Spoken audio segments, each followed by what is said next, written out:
magtotoo, gidasig ta nga mubasa ta sa Biblia. Amen. So, tuwa, to Biblia man ang nasa inyong uluhan. Kamrat, muna yung recovery version, ingon na kabaga, muna ito basahon. Para siya, pero alam na itong mga magtotoo, kini pagdasig ni. No, ang Biblia dunay duha ka seksyon, ang daang tugon o ang bagong tugon. Amen. Na kini dunay 66 ka basahon. So siguro i-review lang nato ang mga basahon sa Biblia. Ug kinsa tay naka-memorize. Okay. Genesis, Exodus, Leviticus, Numbers, Deuteronomy, Joshua, Judges, Ruth, 1st and 2nd Samuel, 1st and 2nd Kings, 1st and 2nd Chronicles, Ezra, Nehemiah, Esther, Job, Psalms, Proverbs, Ecclesiastes, Song of Song, Isaiah, Jeremiah, Lamentations, Ezekiel, Daniel, Hosea, Joel, Amos, Obadiah, Jonah, Micah, Nahum, Habakkuk, Zephaniah, Haggai, Zechariah, Malakay. Manang Old Testament.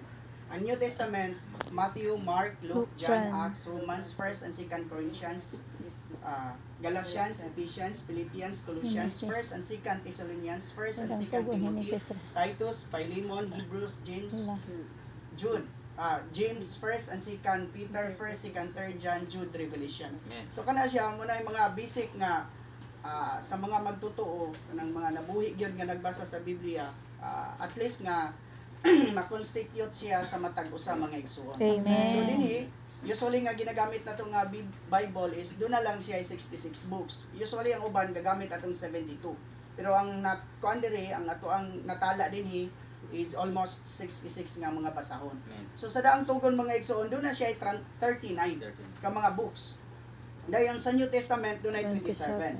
So gibahin ang daang tugon sa ingon ani nga pagbahin. So doon ay upat ka pagbahin. So gikan sa Genesis to Deuteronomy, kana siyang 5 books, related na siya sa kasubuan. Bilong na siya dito sa kasubuan, or kung makadungog mo sa book nga Torah, that is an Hebrew kanang compilation word ani nga 5 books, or usually nadunggan na to Pentateuch book, book of law. So kini sila mo ang Genesis, Exodus, Leviticus, Numbers, of Deuteronomy. So nganong giingon man diri basahon sa kasubuan kay kini may kalambigitan sa sugo, kabalauran, paghukom nga nagmugna sa kasubuan. So ikaduha nga pag kanang matawag nato pagbahin sa Old Testament, dunay 12 nga mga books na mahitungod sa history or kasaysayan.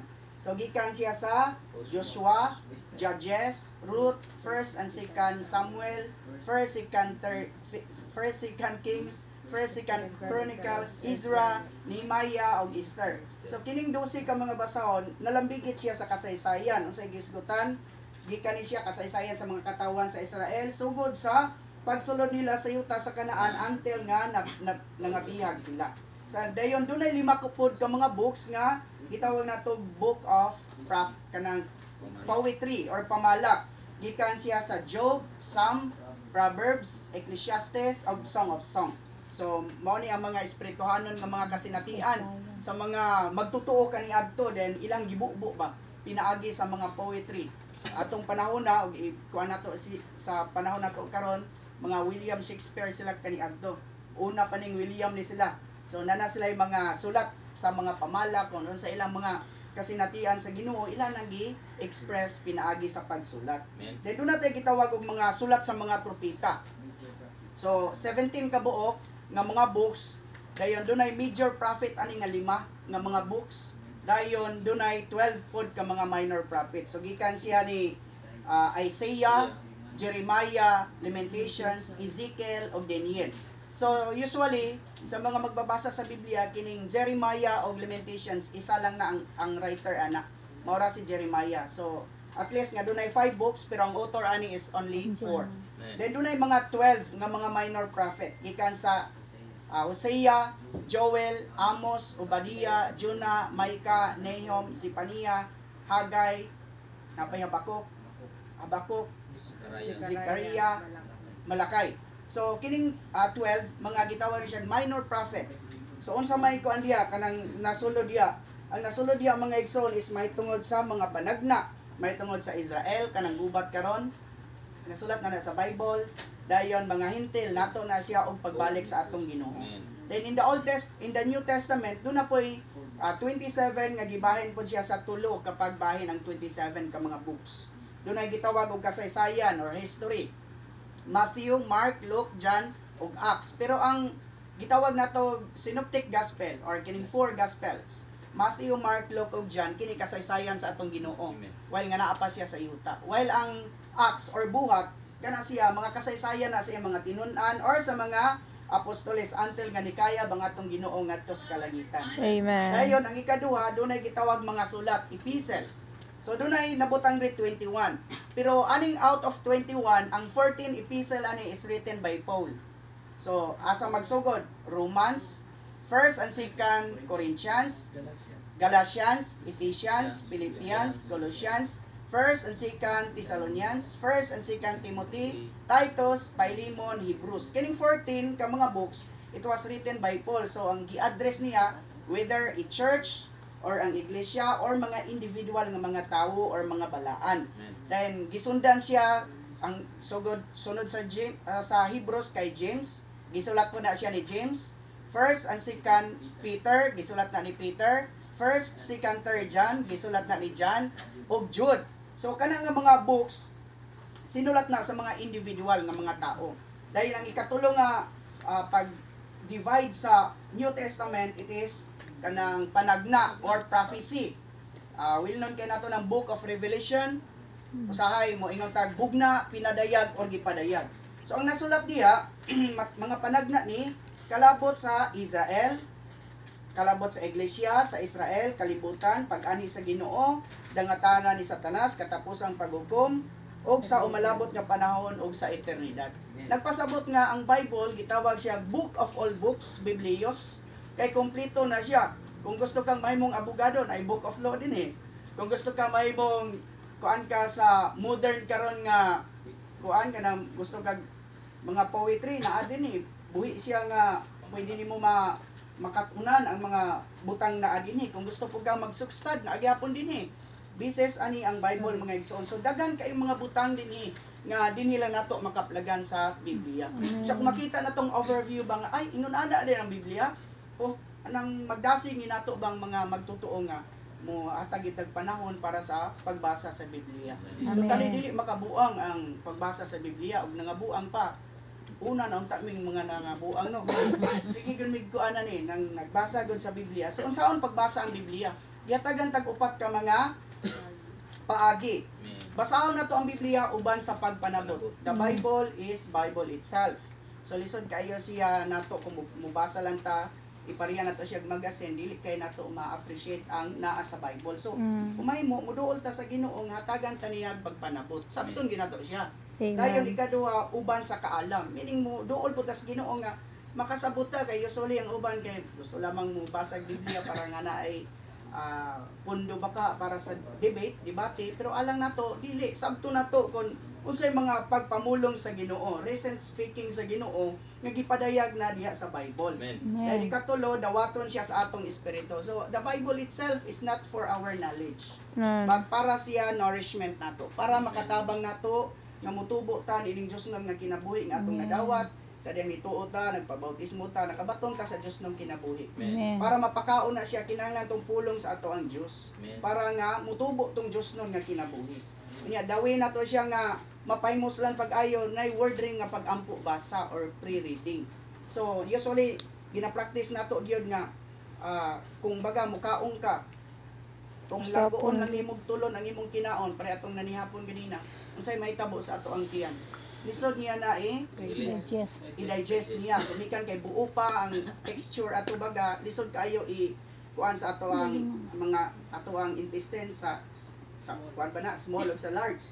Pero kung ayo na tog chew, usap ang pagkaon, at least nga dili na maglisod ang ato ang intestine sa pag-digest ana.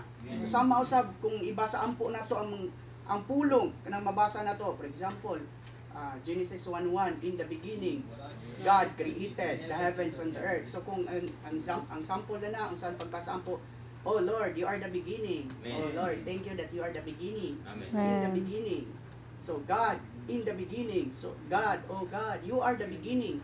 So at least wala na ka nangita og laing mga pulong nga iyang po. Kundi gitsu lang nato, giusap lang nato, ibasa ampo lang nato ang pulong atong nabasa. It is not necessary nga mubasa tag daghan. Yes.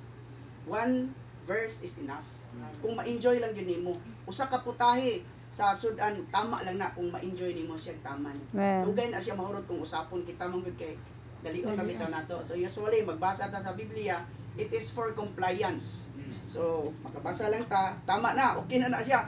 Pero alang nato, it is not for compliance, kundi para nga mapaymuslan nato ang ato ang Dios. Amen. How we kanang kuan bitaw kanang magpamatuod nga buhi ang ato ang Dios.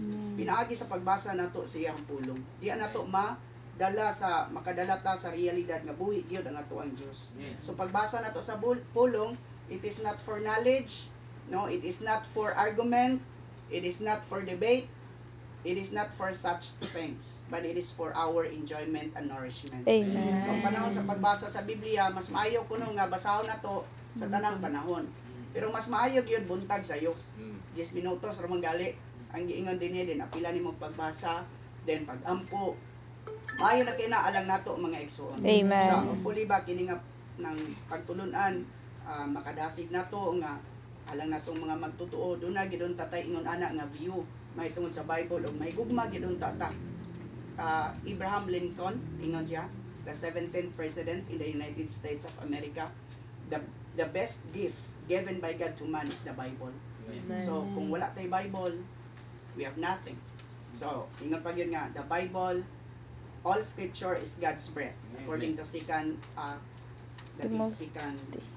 Timothy 3:16. So all scripture is God's breath. So sa ato pa kung wala tay Bible, wala tay murag silbi ginhawa. So kung natay Bible, karon panahon na kay no need naman nga kami nagpalit gini ingon anak kadak-a. Pero pwede naman sa cellphone god.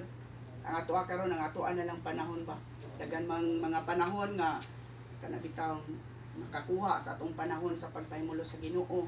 So unta hopefully nga natong mga magtutuo do na tay kasing-kasing nga mubasa, musugod kag basa, musugod kag pahimulos kung nagsugod na manggaling ta ug asa mo na hunong dito na lang pud ipadayon. Kay kung magsige na lang mo do na moy kanang kuan bitaw sa Ginoo nga Ginoo mubasa kog Bible kuan na ra baron it is November na next month next week. So inig January Lord magsugod kog basa Genesis. Nya pila lang ka bulan mo maka-stop na kasi mo pagbasa din. So na po kayo kuan nga next year na po New Year resolution nga mubasa na pud ko. So Genesis lang kataman. So whereas kung timan-an mo asa ka na stop mo to imong ipadayon, at least nga ang normal man ginato mabasa na to ng Bible once mahurot na to na once every year. Pero kung dili gid makaya, pero at least once every 10 years, murag okay na siguro na. Eh, gumikan sa kabisi kung sunod tuig na po, once every 5 years, much better.